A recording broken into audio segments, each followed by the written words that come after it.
नमस्कार दर्शक बंधु लाटेस्ट जब्स ओडिशा को आपण मानक स्वागत। दर्शक बंधु आज निजुक्ति सूचना रही एयरपोर्ट रे निजुक्ति। हाँ दर्शक बंधु भुवनेश्वर एयरपोर्ट रे जदि निजुक्ति दे नेबाकु चाहउचंती ताहले निहात भाबरे भिडियोटी सह जोड़ी रहंतु। दर्शक बंधु आपण मान जदि 10th किंबा +2 करछंती ताहले ए पद पे आवेदन करि परिबे। एथि पई किछि भी एग्जाम रो व्यवस्था नाही, केवल आपण माने इंटरव्यू देबे एवं सिलेक्शन आपणकर होई परिबो। एथिपाई मासिक आरंभ दरमा 31,000 टंका जदि जॉब टी नेबा पई चाहउचंती चलंत देखिबा। एएआई तरफ विज्ञप्ति आपण जारी होछि। आपण मानक ठारो कर्तृपक्ष ऑनलाइन रे आवेदन को आह्वान करछन्ते। हेले देखंतु जदि आपण माने एथिपई आवेदन करछन्ती कोन रहबा आपणकर शिक्षागत योग्यता, आपणकर वयस सीमा कोन रहबो, दरमा केते मिलबो, इंपोर्टेंट नोट कोन रहिछि, इंपोर्टेंट डेट कोन रहिछि, कोन डॉक्यूमेंट रा आवश्यक होछि, आपण माने यहा आवेदन करबाकू सिलेक्शन प्रोसेस किपर रहिछि, एप्लिकेशन फी अछि कि नै एवं शेषर देखिबे यहा को किपर ऑनलाइन रे आवेदन करिवे। दर्शक बंधु चलंतु नोटिफिकेशन तो देखि नबा। दर्शक बंधु वर्तमान मैं आपण मानू नहीं आसी ओडिशा रे एक जॉब पोर्टल साइट को। आपण जदि पेज रे पहुंचबा चाहउचंती ताहले निहाती भाबरे आपण देखुथिबा तळे थिबा video description row first link रे यहा को टैग करा हैछि। लिंक को आपण माने ए लिंक को यूज करी ए पेज रे पहुंच परिबे। भुवनेश्वर एयरपोर्ट रिक्वायरमेंट 2025 रो डिटेल्स रे कोन रहिछि देखंतो। ऑर्गेनाइजेशन नेम होछि एएआई इंडिगो तरफ विज्ञप्ति जारी होइछि। टाइप ऑफ जॉब होछि स्थायी नियुक्ति, आपनकर परमानेंट टाइप रो जॉब अटे। कैटेगरी विषय जदि कहिबा एयरपोर्ट जॉब अटे। नेम ऑफ पोस्ट देखंतो कौन कौन पोस्ट पाई वैकेंसी सब रिलीज होइछि। आपनकर ATR fast officer, technician, junior technician officer, junior assistant, security officer, executive officer एवं अदर पोस्ट पाई विज्ञप्ति आपनकर पाई जारी होइछि। आपनकर एप्लिकेशन मोड ऑनलाइन रे रहउछि। आपन चाहले निज निज मोबाइल रो किबा कौन निजर पीसी रु किंबा लैपटॉप रु किंबा कौन नेट पॉइंट रु यह आवेदन करें। क्यों मैंने यह अप्लाई करें देखो आम भारत समस्त कैंडिडेट यह आवेदन करें। जेहेतु भुवनेश्वर आपणकर भुवनेश्वर एआई रे नियुक्ति रहिबो तो ओडिशा पिला बहुत गोटे खुशी खबर। प्लेस ऑफ पोस्टिंग आपणकर ओडिशा रे रहिबो।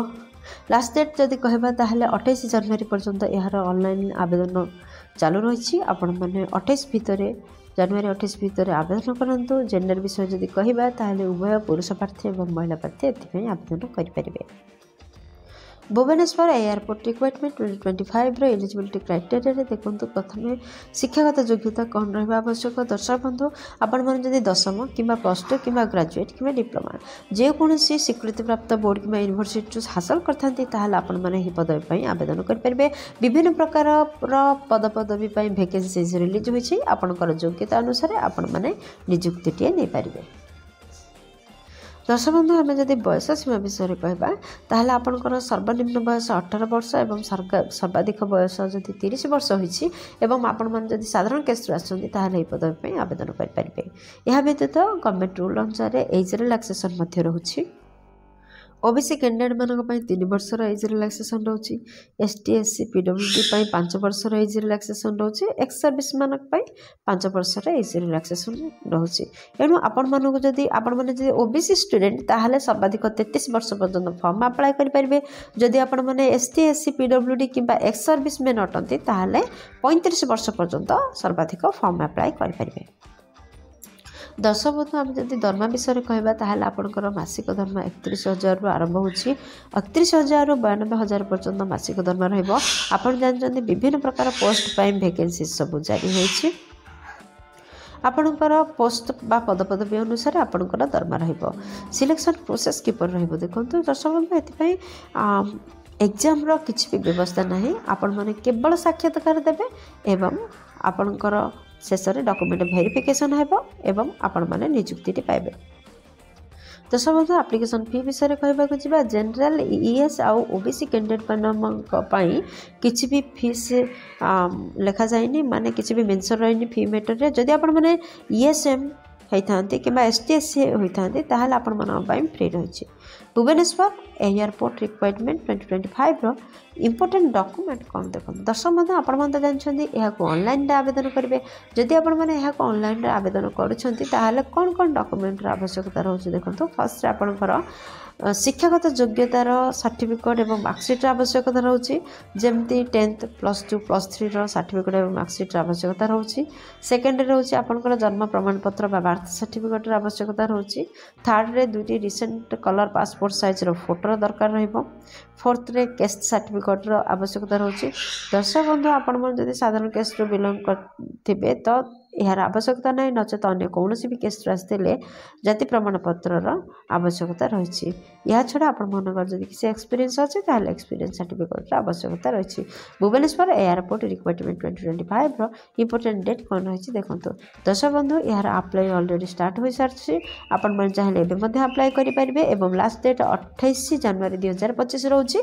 28 तारीख भितर आपण मैंने ऑनलाइन आवेदन करूँ Bhubaneswar airport requirement 2025 important note कौन रही देखो दर्शक बंधु इंपोर्टेंट नोट विषय में जब आम कहवा आपण इंटरेस्टेड अच्छा इलिजिबल अच्छा आपण जो कि एप्लिकेशन फॉर्म को फिलअप कर ऑनलाइन ताहले केयरफुल फिलअप करूँ जेपरी किसी भी ब्लैंक स्पेस न छाड़ती कि किसी भी भूल डाटा न दियंती एवं लास्ट डेट बिफोर आपण दरखास्त को अथॉरिटी पाखे पहुँची जबार व्यवस्था करूँ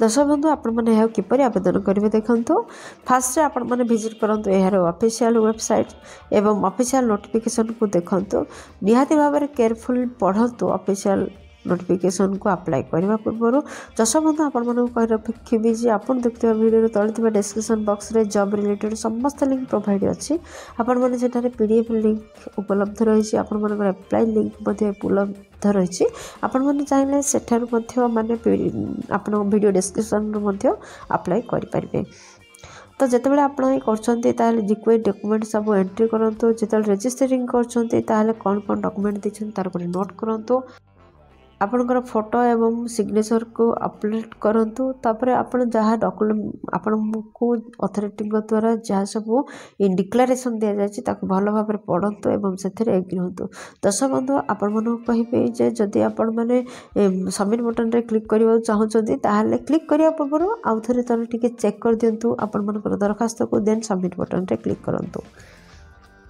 दर्शक बंधु आशा करछि वीडियो आपनकर बहुत काम लगे जब किसी भी उपकार कर वीडियो गोटे लाइक कर दिंतु सांग मान सहित यथेष्ट परिमाण शेयर करूँ चैनल नुआ थे चैनल को सब्सक्राइब करूँ बेल बटन को प्रेस कर आल सेट करूँ कहीं प्रतिदिन प्रकाश पाता नुआ नुआ निजुक्ति विषय चैनल प्रकाश कराफल आपन पाखे प्रथम नोटिफिकेशन पहुँच पार दर्शक बंधु वीडियो पर्यटन देखिए आपको अशेष धन्यवाद हृदय बहुत बहुत धन्यवाद पुणी देखा लेटेस्ट सब स्टोरी चैनल फ्रेश अध्याय नुआ एक निजुक्ति सूचना सहित से पर्यटन जय जगन्नाथ।